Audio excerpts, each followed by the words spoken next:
बच्चों, आज मैं एक्सरसाइज 1.4 कंप्लीट करा रहा हूँ।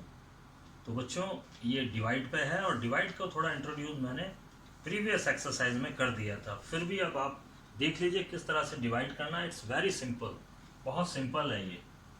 ए -30 इज डिवाइडेड बाय 10। तो आंसर इसका सिंपल है एकदम। आप 10 से इसको डिवाइड कर दीजिए 30 को, इट इज 3 और माइनस एक ही बार आया है तो it is -3 answer. B 50 is divided by -5, again 10 is the answer and minus। करना कैसे वो देख लीजिए आप। इसका मतलब है 50/-5, 5 से 50 कटा, 10 आ गया और माइनस एक बार माइनस है। अगर दोनों बार माइनस हो तो माइनस माइनस कट जाएगा और +10 आंसर आएगा आपका। ये आप ध्यान रखना है। जैसे सी -36 इज डिवाइडेड बाय -9, तो ये माइनस और माइनस कट गए और आंसर आपका 4 आ गया। यानी कि -36 डिवाइडेड बाय -9 कट गया है और आपका आंसर 4 आ गया है। तो very simple, it's very simple. आपको डिवाइड इस तरह से करना है। अब मैं कुछ आपको ब्रैकेट्स के क्वेश्चंस कराऊंगा। ब्रैकेट्स, तो ब्रैकेट्स में आपको ये ध्यान रखना है, ब्रैकेट्स में आपको छोटा ब्रैकेट, स्मॉल ब्रैकेट पहले ओपन करना है, उसके बाद कर्ली ब्रैकेट होता है, उसके बाद स्क्वायर ब्रैकेट होता है। लेकिन यहाँ पर तो अपने को केवल सबसे पहले स्मॉल ब्रैकेट सॉल्व करना है। तो वो मैं आपको बताता हूँ किस तरह से सॉल्व करेंगे हम। जैसे मैं करा रहा हूँ आपको जी आपको करा रहा हूँ -31 इज डिवाइडेड बाय -30 प्लस -1। बड़े क्वेश्चन से ही करा देता हूं आपको। देखिए इसको लिखेंगे कैसे आप। सबसे पहले आप लिखिए -31, डिवाइड है पूरा का पूरा नीचे आ जाएगा ये। तो -31 प्लस -1, इस तरह से लिख लेंगे हम इसको। 30 एंड प्लस -1। हम ब्रैकेट ओपन करेंगे तो देखते जाइए आप। It is -31 upon minus plus minus, यहाँ पर प्लस है, plus minus minus and plus minus minus.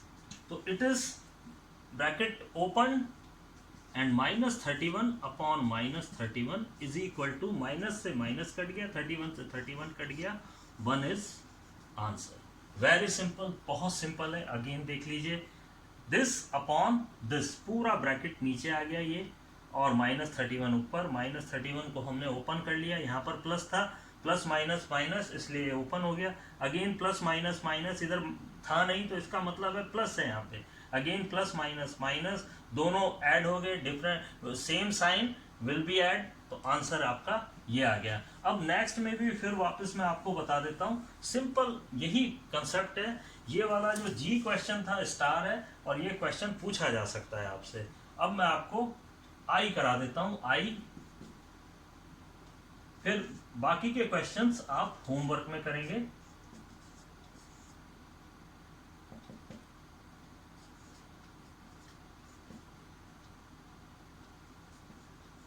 सबसे पहले ये डिनोमिनेटर है, इसको आप डिनोमिनेटर समझ लें, ये न्यूमरेटर है। न्यूमरेटर अपॉन डिनोमिनेटर, याद रखें, न्यूमरेटर अपॉन डिनोमिनेटर।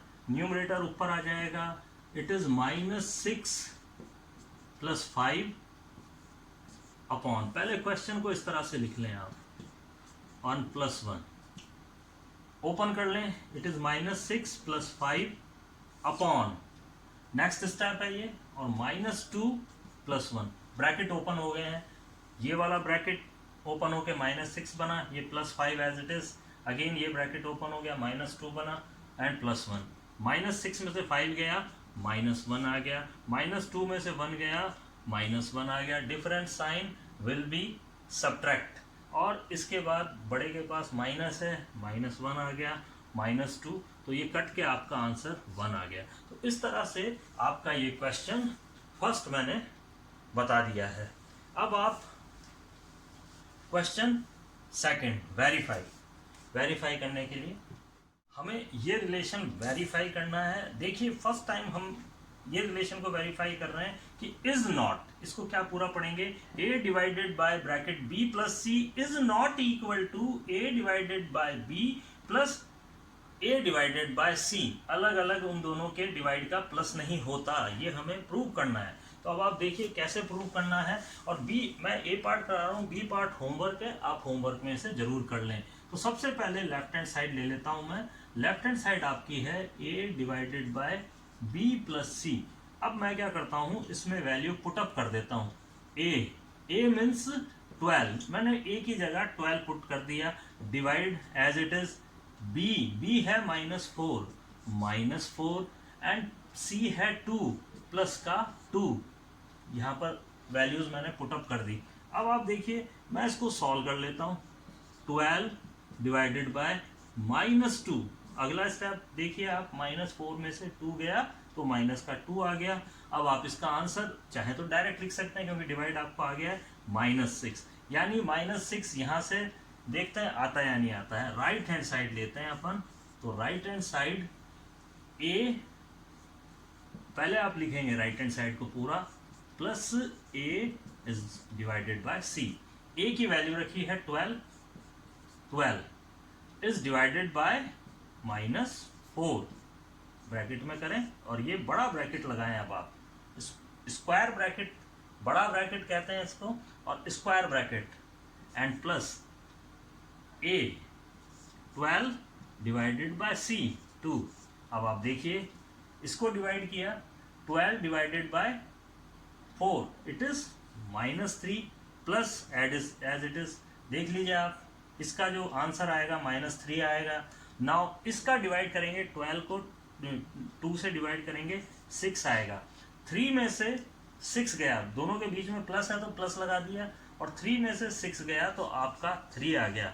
अब आप ये और ये दोनों आंसर को देखिए, क्या ये इक्वल है? नहीं है इक्वल, तो left hand side is not equal to right hand side, hence verified.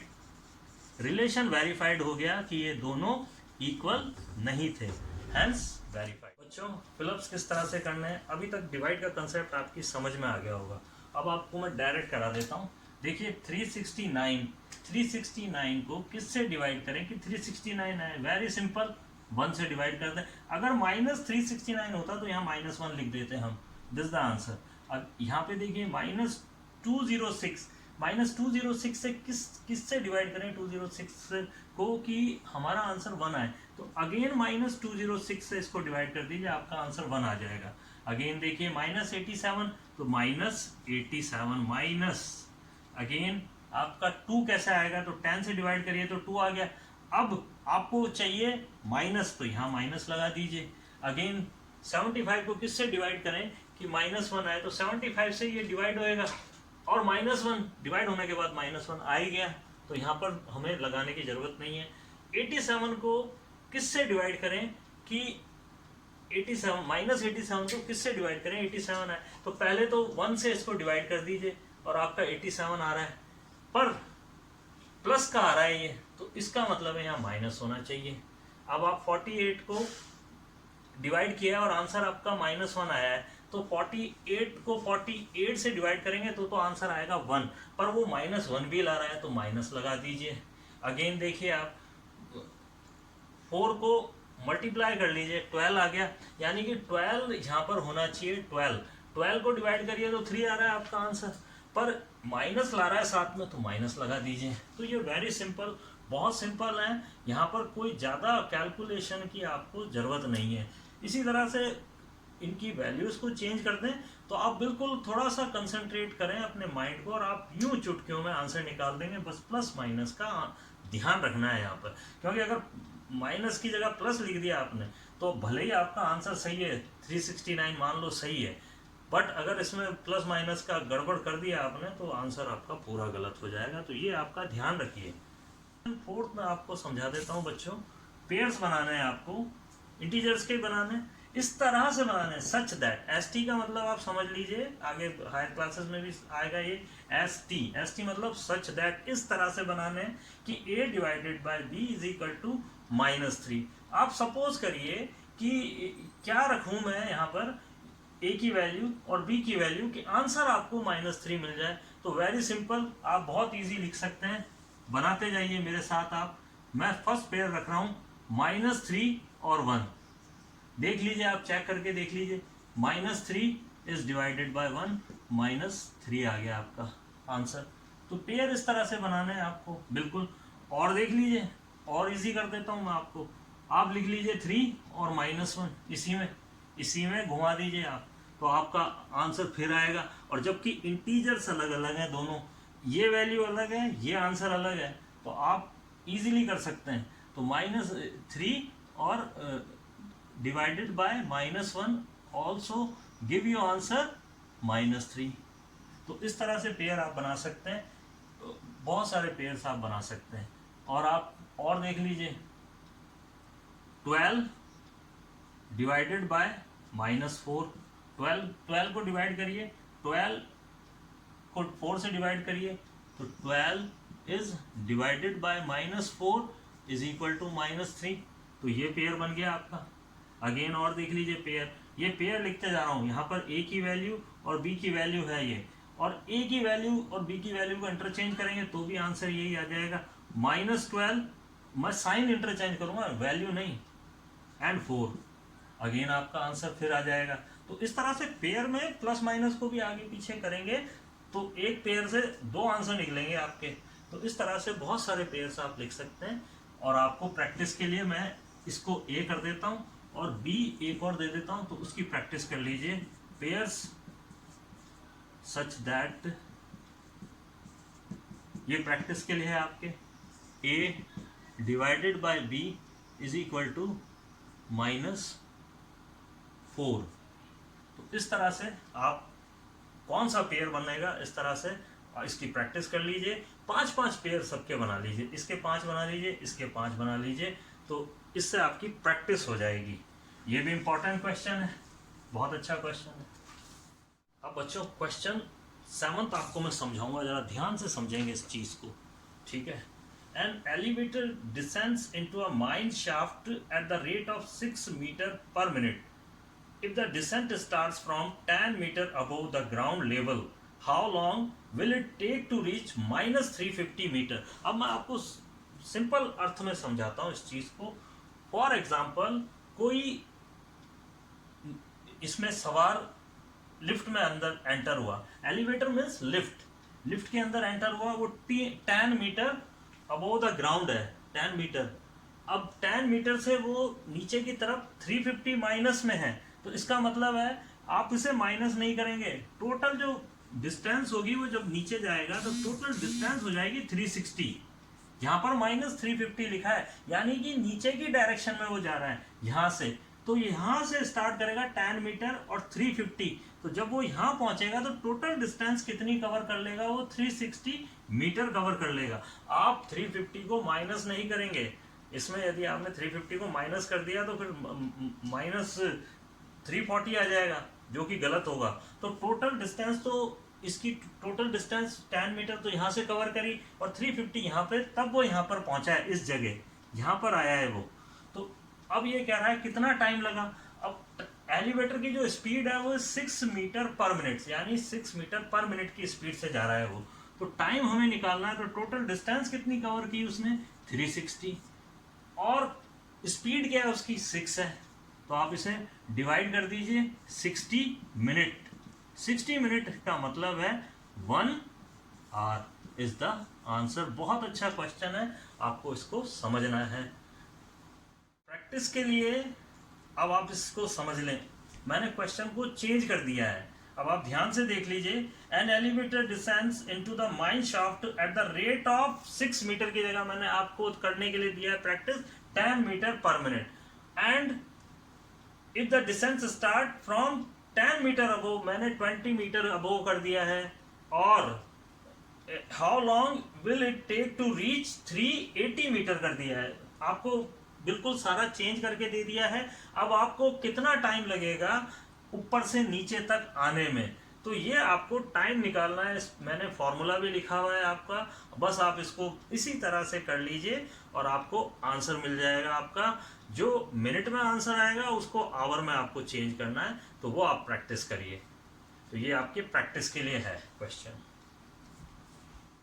बच्चों, क्वेश्चन 5th और 6th already done in previous class, बस थोड़ा सा कहानी में ट्विस्ट है, और ट्विस्ट है तो आपको खुद थोड़ा सा तैरना पड़ेगा।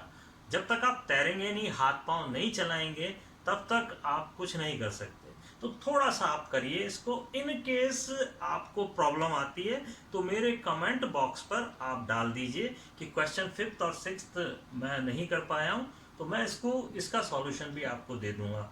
और इस तरह से आज ये चैप्टर पूरा मैंने कंप्लीट कर दिया है, और नेक्स्ट हम अगली क्लास में नया चैप्टर उठाएंगे। और तब तक कोई भी प्रॉब्लम है आपकी किसी इस टॉपिक में, कहीं भी कोई प्रॉब्लम है इंटीजर्स में, तो आप ज़रूर मेरे को सजेशन दीजिए, और प्रॉब्लम जो भी है मेंशन करिए आप। और जितना ज़्यादा से ज़्यादा आप इंटरेक्ट करेंगे मेरे साथ, उतना आपकी नॉलेज बढ़ती जाएगी। तो थैंक यू।